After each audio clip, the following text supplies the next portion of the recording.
Agora sim.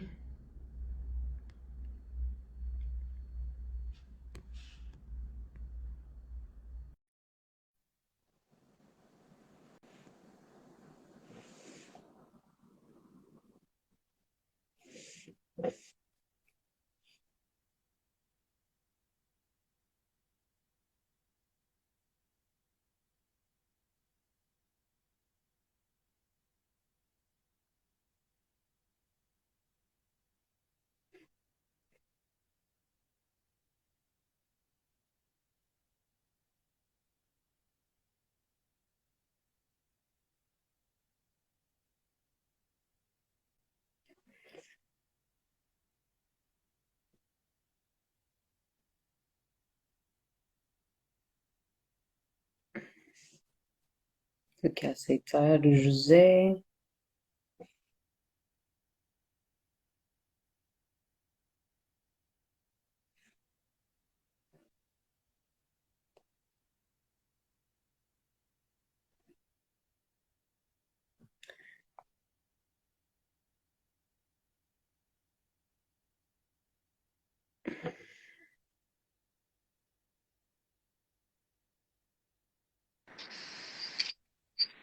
Olá, José. A vida estava Conseguimos. difícil. Enfim, vou tirar esta Como coisa. está? Onde eu estou? O lugar chama-se Bosque de Itapeba, fica no lugar de São José de Imbaçaí, município de Maricá, região dos Lagos, Rio de Janeiro. E estou a começar mais um projeto, que é para isso que nós vivemos, não é? Se quiseres falaremos dele, mas penso que será melhor falar do vosso trabalho, não é? Ou do nosso trabalho. Isso. Hoje nós estamos aqui para conversarmos um bocadinho e para celebrarmos o dia de hoje, no Dia Internacional da Educação. E é exatamente o que o José estava a dizer agora, não é? Para isto nós vivemos, é para esta mudança na educação.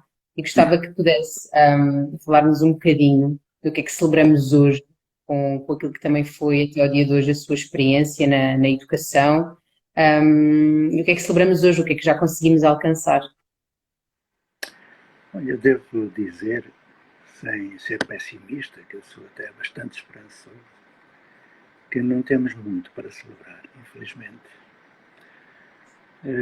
Ellen Key, no princípio do século XX, escreveu um texto onde dizia que o século XX seria o século da criança. Não foi. E no século XXI, em 2018, creio eu, a ONU lançou uma bela ideia, que é celebrar o Dia da Educação. Mas essa celebração ela é muito ofuscada pela realidade. Eu conheço belos projetos, é evidente. Conheço muita gente que dá a vida pela infância. Eu, pela minha parte, dediquei toda uma vida também. Então eu poderei, tu poderás, e mais alguns poderão celebrar esse dia. Mas se vamos a pensar naquilo que durante o século XX foi prometido, não há motivo para celebrar. Nós estamos a passar agora aqui uma situação bem característica daquilo que foi acontecendo ao longo do tempo, pelo menos nos últimos 100 anos. E volto a dizer que eu não sou pessimista, eu acredito nas pessoas, por isso sou educador. Não é? É que nós tivemos um governo que foi um desastre para a educação, um desastre para, enfim, para o Brasil. E a educação sofreu imenso. Mas agora que entrou um novo governo, parece que não aprenderam, porque vão continuar a insistir em paliativos do modelo que não permite celebrar. Que são quais? Olha, nós sabemos, tu sabes, e qualquer manual de História da Educação, de Filosofia da Educação, Sociologia da Educação, fala disso. Nós hoje temos nas escolas, e o Open Learning é uma exceção, entre outras, com raras exceções, raríssimas, nós temos nas escolas o modelo educacional do século XVIII, da Prússia militar. Por isso é que há o toque de campainha, as fileiras, o perim vai para ali, o perim vai para lá, a imposição de uma disciplina exterior ao indivíduo, enfim, imposta ao regime disciplinar. Temos um modelo educacional que nasce nas casernas e conventos franceses, com cela de aula, a sala que é a cela de aula, com a monja, que é solitária, assim como a professora é solitária. É muito isomorfismo. E, finalmente, temos esse modelo que vem da primeira Revolução Industrial do século XIX, na Inglaterra, em que se padroniza o tempo, 50 minutos de aula, mais não sei quantos de paragem para apanhar sol, enfim. E hoje nem sol eles apanham porque pegam o celular e se sentam no chão nos intervalos, no acesso às redes sociais e aos jogos. Então temos um modelo que ele é hierárquico, autoritário, é moral e intelectualmente corrupto e apela a uma competitividade negativa, porque a competitividade ela existe, mas não essa que leva a que os alunos compitam para entrar na universidade. Se eu não entrar, tu entras, se eu não entrar, tu não entras. Chega-se a este ponto é neurótico. E quando me falam, estou indo muito ao encontro até do Open Learning, quando me falam de escolas diferentes, com que se poderia celebrar o Dia da Educação, eu fui procurá-las. No Brasil, como nos Estados Unidos, na Índia, eu fui procurá-las. Em toda a Europa eu procurei.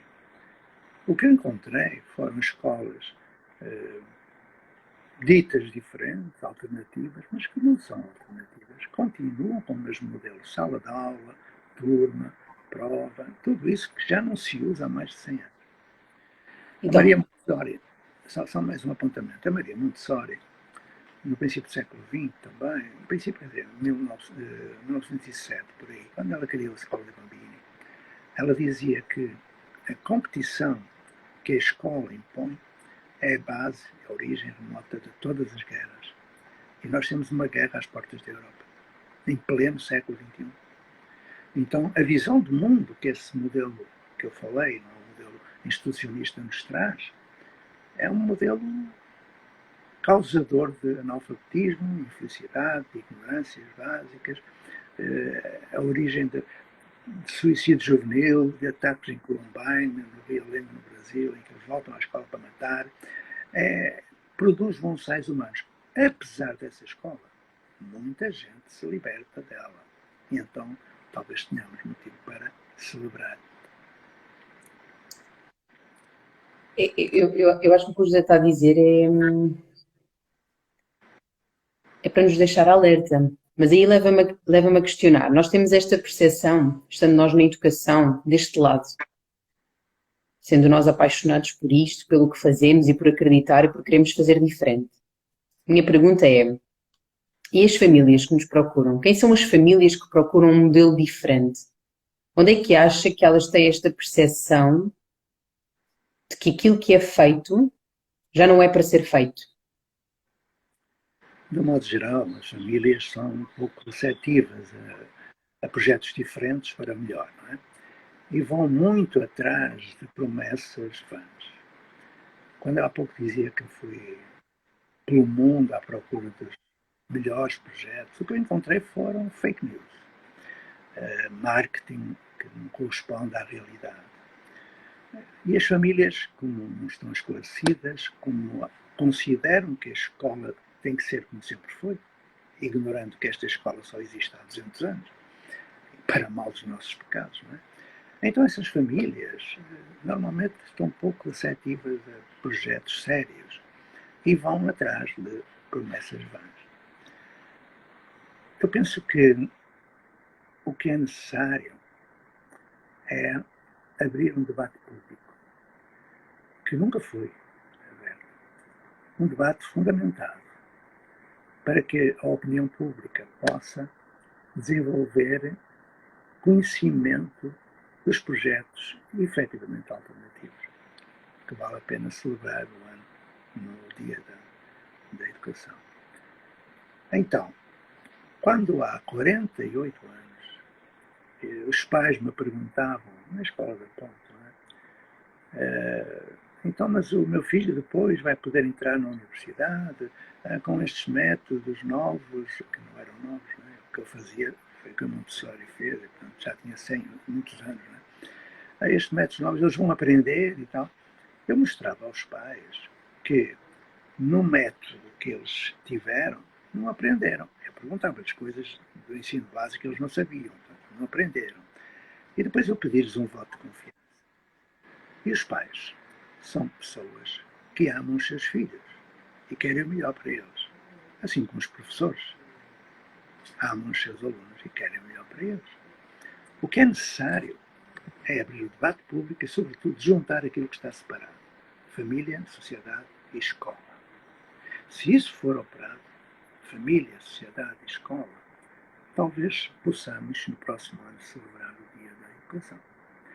Porque quando eu, aderi à ideia da Open Learning School, foi porque eu vi que o projeto correspondia àquilo em que eu acredito, à minha visão do mundo, que não é a visão que a maioria das famílias tem. É verdade. Então, se eu continuo convosco, é porque admiro e acompanho e apoio quem ama as crianças, efetivamente, ou seja, quem faz e desenvolve projetos que vale a pena comemorar.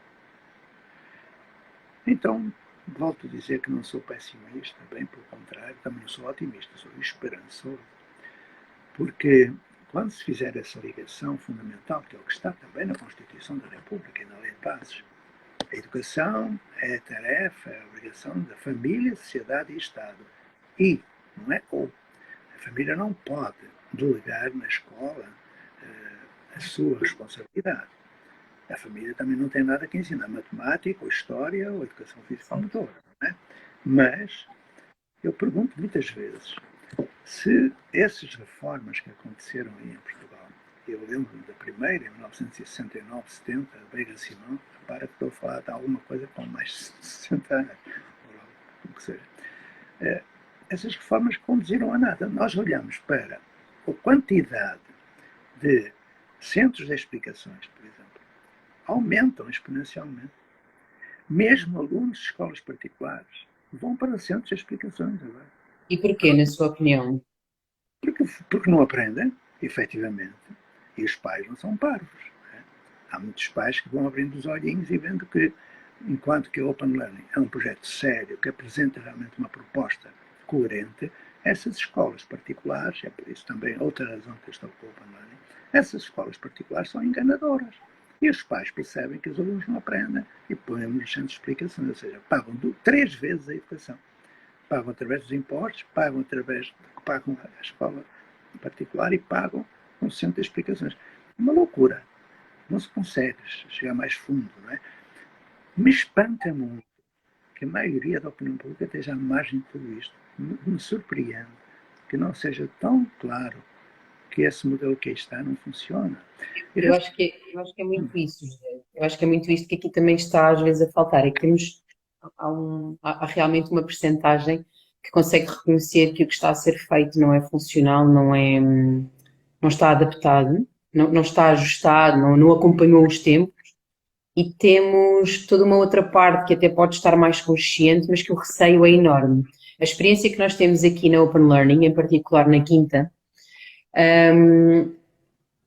reflete que a maioria das famílias que nos procuram e que quase que se possibilitam a experimentar, porque é um bocadinho isto que nós vamos sentindo, é que são as famílias que têm as crianças com as idades mais pequenas, ou seja, são as famílias cujas crianças ainda não estão naquilo que é considerado a escolaridade obrigatória.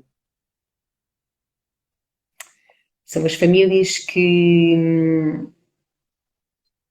este risco e que possibilitam que as crianças estejam neste ambiente, mas que só à medida que vão estando é que se apercebem da riqueza do que aqui efetivamente é feito. Que este aprender na autonomia e não para ser autónomo, que toda esta capacitação de autoconhecimento, mesmo as nossas crianças com 3 e com 4 anos, com 4 anos que estão a conseguir já estruturar o seu dia, a perceber o que é um plano do dia, um plano da semana, já nesta idade, conscientes de que eles são os agentes principais daquilo que é o processo deles de aprendizagem, é uma coisa que as famílias só vão tendo consciência à medida que vão estando connosco. Mas não é aquilo, ou que a grande maioria não é o que as faz procurar-nos na primeira instância. Tu sabes certamente, porque te formaste como tal, que os primeiros 4 anos de vida são decisivos. Quando me falam de ensino superior, eu pergunto se haverá ensino inferior. E que se houver um ensino superior, ela é a educação de infância. Até aos 4 anos, nós aprendemos praticamente tudo aquilo que vamos utilizar durante a vida. Quase tudo. A partir do 5º mês de gravidez, não é? Quando os primeiros neurônios de espelho começam a surgir e a criança aprende muito mais pela emoção, pelo afeto, que propriamente pela razão. Não é? Então, quando eu vejo o que vi, não é? Quando estive na quinta, eu sei que ainda precisa de muito trabalho, é evidente que um projeto tem que estar sempre em fase instituinte, nunca pode parar de se atualizar. Mas é bem diferente de outros lugares. E se eu estou no Open Learning, é porque eu acredito na capacidade do Open Learning de se renovar. Porque se parar, se cristalizar, também fica igual aos outros, não é? Não é isso que vai acontecer. Então, quando eu vou ao chão de escola, no jardim de infância, eu fico sem saber o que fazer, porque eu fico espantado como é que é possível, não é, chegar a esse ponto uma criança ser capaz de fazer um planejamento. E quando eu ouvia, por exemplo, críticas de que os alunos estavam todos misturados, então, mas os de 2 anos com os de 4, eu pergunto, por que não? Nós não aprendemos com quem tem a mesma idade, nós aprendemos com quem tem saberes diferentes de outros tempos. Portanto, a heterogeneidade é fator de aprendizagem. Mas os pais não pensam assim. Quando me perguntam qual é a sua opinião, eu respondo, eu não tenho opinião, não tenho direito de dar opinião. Eu afirmo e fundamento nas ciências da educação. Se realmente este discurso fosse lançado em debate, talvez as famílias começassem a entender que não tem nada que estar organizadas as crianças pelos 2 anos, pelos 3 anos, 4 anos. Isso é um disparate. É absurdo. Inclusive aqui na Quinta, tal como acontece em Reggio Emília, um, as salas não correspondem a um grupo de crianças, não é? As salas correspondem a algum tipo de saber, a alguma dinâmica, a um propósito. E são efetivamente as crianças que vão circulando pelos espaços. Isso também faz confusão à maioria dos pais, mas lá está, foi o que nós conversámos, é um bocadinho, é isso, nós estamos presos àquilo que foi a nossa experiência, àquilo que é vivido na maioria dos espaços. Estes saberes, o facto de neste ambiente social as nossas crianças conseguirem colocar a mesa, serem responsáveis, ou seja, como é que depois, porque é-nos colocada muito esta pergunta de que forma é que nós operacionalizamos os valores a que nos propomos e que apresentamos. E depois é preciso descrevê-los, é preciso explicar um bocadinho daquilo que também é o nosso dia a dia e temos também feito isto com quem nos procura numa perspectiva de saber, então, com que idade é que eles começam a planear o dia deles, com que idade é que eles vão começar neste processo de leitura, de escrita e tudo mais.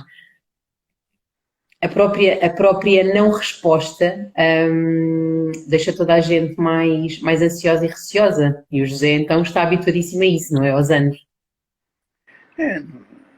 Há 50 anos, não é? Eu estou a falar da Ponte, que tem 48, tem tantos quanto a dita Revolução dos Escravos, praticamente. Também era muito estranho para os pais que cada um aprendesse no seu ritmo e que não há uma idade para aprender a ler. Há um grande problema aqui também, para além dessa falta de conhecimento que as famílias têm, é que as escolas que fazem propostas ditas diferentes, alternativas, não fazem diferente. O que fazem é reproduzir modelos que têm mais de 100 anos, sem os atualizar. Eu não vou referir nomes de escolas, mas como é que se pode estar a trabalhar com uma metodologia e com uma proposta de segmentação de 1919 ou de 1921? Dito de outro modo, eu fui militante, né? do movimento da escola moderna sem nunca integrar o movimento, porque tudo que seja fecho, doutrina, eu recuso. E um dia, um grupo de amigos do MEM visitaram a ponte e me perguntaram onde é que está a imprensa Freinet. Eu disse, está no museu.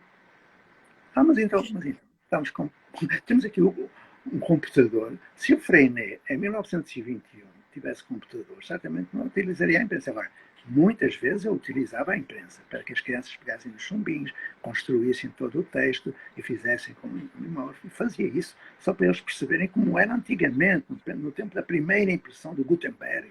Mas nós estávamos no século XX, quando eles me perguntaram isso.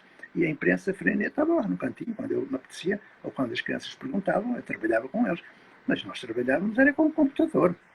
Como é que se pode imaginar que este modelo, que vem do século XVIII e XIX, com uns projetinhos de horta, mais uns projetinhos de yoga, uns projetinhos de meditação que não adianta absolutamente nada, mais umas aulas híbridas e aulas invertidas, são disparates totais, porque eu vi isso nos Estados Unidos, que era, desculpa, uma porcaria, eu vou dizer uma coisa pior, mas hoje estou calmo, portanto, isso não funciona. Não adianta absolutamente nada. E eu fico a pensar também, como é que é possível que no século XXI ainda estejamos a fazer igualzinho ao que se fazia em 1921, 1919, 1907? Não Mas pode. isso acontece-nos com quem nos questiona diretamente. Então aplica uma metodologia Montessori. É E nós propósito. colocamos à reflexão, se temos a noção de que é algo que está escrito 100 anos, há 100 anos. Há cento e... Pronto, Estamos em 2023, há 106 anos, 16 anos. pronto. 116. Mas repara, é muito importante conhecer a proposta de Montessori, mas pensar que ela foi médica e psicóloga, não foi professora. Primeira questão. Uhum. Eu tenho uma grande admiração por ela, por ser uma mãe que aguenta o impacto do machismo quando ela apresenta a filha à sociedade. Mas ela fez algo que são os materiais Montessori que nós podemos utilizar. E Sim, quis como podemos aplicar. utilizar. Lá Exato. está. Mas não como há cento e tal anos. Ok? É essa Exatamente. a definição. E é muito nisto, e eu acho que é muito neste sentido que a explicação também tem que acontecer, porque também temos que desmistificar toda a informação que as famílias, os pais, o que for, recebem, não é? Eu acho que também é a nossa função, enquanto educadores, conseguir enquadrar e de alguma forma, não me saindo agora outra expressão, formar, inclusive, quem nos procura e quem já demonstra algum interesse em perceber um bocadinho mais. Mas dar um bocadinho esta noção de realidade, de que, ok, se estamos a falar de materiais, sim, são aplicados neste contexto porque nos faz sentido, ao invés de apenas usarmos o rótulo da própria metodologia, não é? Mas o José estava a explicar em relação ao movimento de escola moderna, que na altura os alunos foram lá e que questionaram. Nós aqui também, aqui, como eu acredito que em muitos espaços, também há muito estas questões que são colocadas, mas mais uma vez, eu acredito que e isto acontece quando nós questionamos e eu acho que acima de tudo é um bocadinho conseguirmos refletir sobre o porquê de algumas ferramentas serem aplicadas, de mapas, de determinados mapas serem aplicados. É o questionarmos o que é que está por trás. Isto acontece também nas próprias atividades que são dinamizadas. No próprio processo de leitura, ainda no outro dia estavam a falar connosco sobre como é que aqui, deixa-me lá precisar, mas tinha a ver aqui com uma das nossas crianças mais velhas, portanto já alfabetizada, e estavam a questionar diretamente sobre como é que era feito aqui o processo da organização dela da semana. E como é que existia ali alguns momentos de língua. Nós explicámos a própria leitura que acontece nos livros que são escolhidos, que a interpretação que advém desses próprios livros, ou seja, da participação da criança, é o próprio tutor, ao caso aqui o educador, que vai ler o livro, que vai questionar diretamente sobre um tema do interesse. Então eu disse, pronto, como podemos ver, é possível compreendermos aí como é que está a capacidade de interpretação da criança, a própria escrita, como é que está a conjugar verbo. Então, eu disse, pronto, então os conteúdos estão efetivamente lá, não são, é no manual, a seguir, página a página, igual para todos, no mesmo tempo, para um grupo e apresentado por nós. Uhum.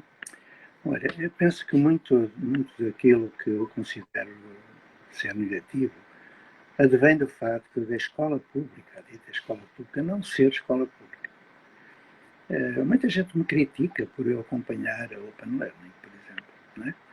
Dado que eu sou um dos mais antigos professores de portugueses e estive numa escola que foi a primeira no mundo a passar do centro do professor para o centro do aluno. Okay? Quando me dizem que o centro é o aluno, eu pergunto onde é que é, para eu ver, não é? Mas as pessoas nem sequer sabem porque é que eu colaboro, participo e apoio. É porque eu vejo que o Ministério da Educação e o Ministério e os sindicatos e tudo mais insistem desde há muito tempo. Há pouco falava da reforma Veiga-Simão, de 1969, 70, 71, mas houve muito mais do que isso, ainda no tempo de Salazar, repara bem do que eu estou a falar. Só que a burocracia instalou-se de tal maneira no Ministério da Educação que a escola pública não é pública. A escola pública é aquela que a todos acolhe, a cada qual dá condições de ser sábio e feliz, ou seja, condições de direito à educação que estão na Constituição da República. Eu pergunto se as escolas de rede pública garantem o direito à educação a todos. Não garantem. Estão fora da lei, totalmente fora da lei. De onde é que vêm as inovações? Do particular. Eu fico muito incomodado, porque eu penso que a escola pública pode vir de origem nacional, municipal ou particular. A escola pública é aquela que dá resposta a todos, no direito à educação, de uma boa educação multidimensional, que não seja só cognição, que seja afeto, emoção, estética, ética, espiritualidade, tudo que nós somos. Isso não acontece na escola dita pública. E quando se enfeita essa escola com projetinhos, as escolas ditas inovadoras, ainda há pouco tempo, num projeto de gestão flexível, apareceu uma senhoreca, uma diretora de agrupamento, que reinventou a roda, passou de trimestre para semestre, e achavam que aquilo foi a coisa mais extraordinária. Olha, porcaria não chega para dizer o que isso é, porque andamos a brincar com o futuro da infância. Passando para semestre, porque é que não era bimestre ou ai que aparta? Eu fico louco quando penso nisto, sinceramente, porque chega-se a um ponto de loucura. Loucura. Então, se a escola da rede pública não age, não reage, porque está completamente possuída pela burocracia instalada no Ministério da Educação, e agora temos um ministro em que eu acredito, que é o João, e um secretário de Estado que eu conheço muito bem, o António Leite, temos condições plenas de fazer a mudança. E não faz. O que é que me resta? Trabalhar com o particular, lógico, mas também com o público. Eu vou em abril, eu vou voltar à ponte e vou falar umas coisinhas aí com algumas pessoas. Porque eu sou velho, mas não estou inútil, penso eu. E, portanto, até que eu possa, e a saúde me permita, eu vou continuar a defender os interesses da criança, da infância, da juventude. Portanto, estás a ver como se chega a velho rabugento e insuportável? É assim, é perante uma realidade que é de loucos. Open Learning tem, já há pouco falaste, não é? Referenciais múltiplos, vai de Montessori, a Claparede, a John Dewey, a Kilpatrick, a Steiner e tudo mais. Mas é preciso perceber-se que na escola pública, como eu disse há pouco, nunca aconteceu mudança. Nunca. Quando acontece, são paliativos que são introduzidos para eludir a situação. A primeira vez, há pouco creio que tu falaste nisso, a primeira vez que no mundo uma escola comunitária, vamos chamar de pública, fez aquilo que a escola nova do princípio do século XX propôs, foi o Malaguti, em Reggio Emilia, em 1966. Parabéns. A Escola da Ponte fez o mesmo em 76, 10 anos depois. O que acontece hoje está sozinha a Escola da Ponte em Portugal. Toda a gente tentou destruí-la, como tentaram destruir também a Escola de Reggio Emilia. Não é? Então, é uma situação que eu não sei como interpretar, porque ultrapassa a minha compreensão de ver tanta apatia, tanto prejuízo para a infância e para a juventude, que eu não consigo digerir isto. E, portanto, quando começo a falar assim, estás a ver, já estou aqui a tremer, sou um pouco indicado para falar destas coisas. Mas... O José acredita, como nós acreditamos, que através da Open Learning vamos conseguir mostrar que isto é possível, que isto é sustentado. também se o Open Learning, como eu disse, estiver aberta a novas alternativas, que esteja sempre a desenvolver novas Era ofertas. isso também que eu ia colocar como questão, que é, já percebemos o que é que estamos a fazer e é um bocadinho também conseguirmos perceber o que é que podemos continuar a fazer para estarmos a servir, não é? A educação desta forma. Olha, hoje o que temos por aí é a sala de aula com o professor no centro. As exceções talvez seja 0,001%. Não conheço muitas escolas em que o centro seja aluno. Toda a publicidade que as escolas que competem no mercado com o Open Learning, estamos a falar disso, também, elas dizem que o centro é o aluno, é o sujeito, não é nada. Não é nada. E, portanto, isso me fere muito por uma razão muito simples. O Open Learning tem um potencial de mudança e de inovação extraordinário. Por isso é que estou ligado, não é? Uma visão do mundo completamente diferente. Claro que trabalha numa faixa de rendimento elevada. Não compete com a escola pública. Não compete com a escola pública, ok? E, portanto, eu ajudo incondicionalmente. Porque quando eu penso no Open Learning daqui por 1 ou 2 ou 3 anos, eu vejo o Open Learning já não a centrar apenas no sujeito de aprendizagem, mas na relação, no vínculo, que é aí que o paradigma da comunicação nos fala. A grande questão é que há muitos obstáculos e um deles é, e digo isto com muita mágoa, que as pessoas formadas em ciências da educação, doutores, escrevem sobre o paradigma da comunicação, que o centro é a relação, e eles dão aulas de entrada no professor. Nas faculdades que formam os professores, o professor da faculdade diz que o centro é o aluno. Toda a gente diz isso. Ele está a dar aulas de entrada no professor. Isso não é esquizofrenia, talvez, não é? Ou então falta de ética. É, tenho que falar. Eu não tenho idade para ser politicamente correto. Não tenho. Eu tenho idade para continuar a defender a infância e a juventude e pessoas como tu e como a gente do Open Learning que me merece consideração porque defende exatamente o princípio de que é preciso modificar a prática para que todos aprendam e sejam felizes. É assim que eu sou. Então, não sei se agradarei a muitos, também pouco me importa. Eu digo aquilo em que eu acredito.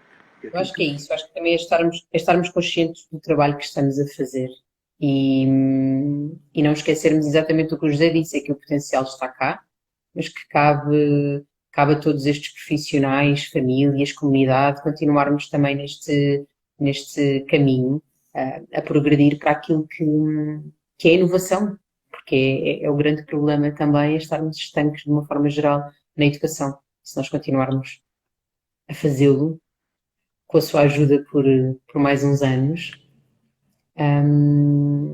acredito que conseguiremos mostrar através do que é feito e aí sim conseguir aproximar-nos mais de uma possibilidade de recebermos mais crianças e de uma forma mais ampla, porque também esse é um dos nossos objetivos enquanto Open Learning, e o José sabe. Eu adiro àquilo em que eu acredito. E o facto de estar com o Open Learning não depende de um contrato nem nada disso. Eu estou porque acredito no projeto.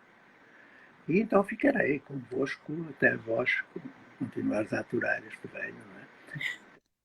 Sempre na perspectiva de abrir um debate para que todos entendam a diferença da Open Learning e que a Open Learning se abra.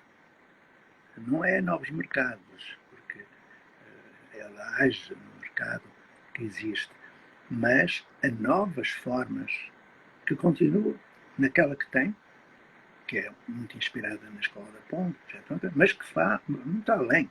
Nós poderemos ir muito além. E ainda muito além, mostrando os efeitos concretos É isso. formadas. Pois é uma questão. O melhor marketing é boca a boca. Se a Quinta, por exemplo, conseguir alcançar um domínio de conhecimento e de ser, né, humano, que as famílias realmente reconheçam diferença, aí não vai faltar gente. Não é? Claro, como disse, o Open Learning trabalha numa faixa de mercado que não é a mesma da escola dita pública. E isso me satisfaz também, porque Eu sou professor de escola pública, é preciso não esquecer, não é? Mas para mim, como te disse, escola pública é aquela que a todos dá o direito à educação, quer seja de origem estatal, quer seja de origem particular. Até porque o poder público ele é muito lento, é muito complicado, é burocrático, é desperdício total.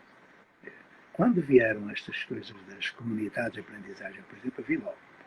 Chamaram os senhores lá da Catalunha, que eu conheço bem, para fazer uns cursos e tal. E o que é que mudou? Nada. Agora a neurociência, fazem os cursos com a neurociência, o que é que muda? Nada.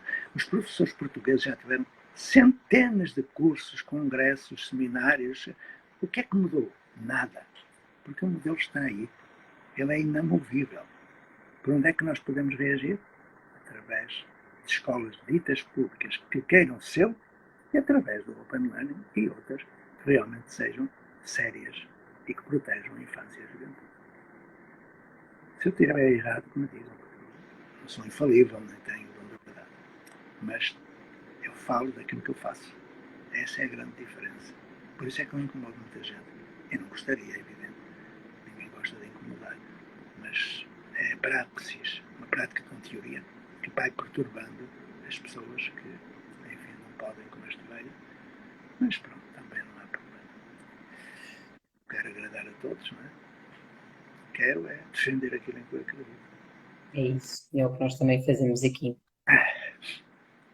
Então Muito obrigada, José. darei o meu nome, continuarei a dar o meu nome a esse projeto. É isso. E a pensar juntos e evoluirmos juntos. Espero bem. Fique em paz então. E sempre que Muito seja necessário. obrigada. E de uma forma mais positiva, estivemos aqui a celebrar, a conversarmos um bocadinho sobre o que é que ainda precisa de mudar, mas já a celebrar, seja pela Open Learning e pelos outros projetos que procuram também inovar e no caminho de uma educação um bocadinho diferente. Obrigada. Sempre às ordens. Um abraço. Bom dia.